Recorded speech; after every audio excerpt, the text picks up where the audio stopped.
Robbery ಪ್ರಕರಣದಲ್ಲಿ ಕಾಂಗ್ರೆಸ್ ಮುಖಂಡ ಆಂಧ್ರ ಪೊಲೀಸರ ವಶಕ್ಕೆ. ಕೋಲಾರ ಜಿಲ್ಲೆ ಕೆಜಿಎಫ್ ಕಾಂಗ್ರೆಸ್ ಮುಖಂಡ ಹಾಗೂ ಹಾಲಿ ನಗರಸಭೆ ಸದಸ್ಯ ಜೈಪಾಲ್ ಬಂಧಿತ. ಕಾಂಗ್ರೆಸ್ ಮುಖಂಡ ಚಿನ್ನದ ವ್ಯಾಪಾರಿಯ ಕಾರು ಅಡ್ಡಗಟ್ಟಿ 3.5 ಕೆಜಿ ಚಿನ್ನ ದೋಚಿದ್ದ ರಾಬರಿ ತಂಡ.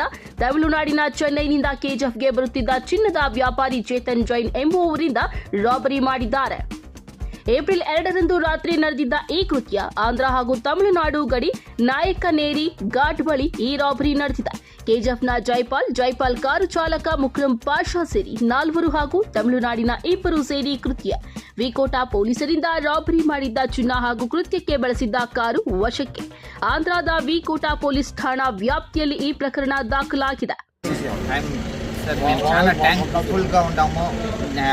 SP sir, DSP sir, all the Chittoor police, Vikota police మనకి చాలా సాయం చేసింటారు. దానికి we're very very much thankful sir. Thankful all the team sir. 10 ವರ್ಷದಲ್ಲಿ ನಮ್ಮ ಕೆಲಸ ಮಾಡಿಕೊಟ್ಟಿದ್ದಾರೆ.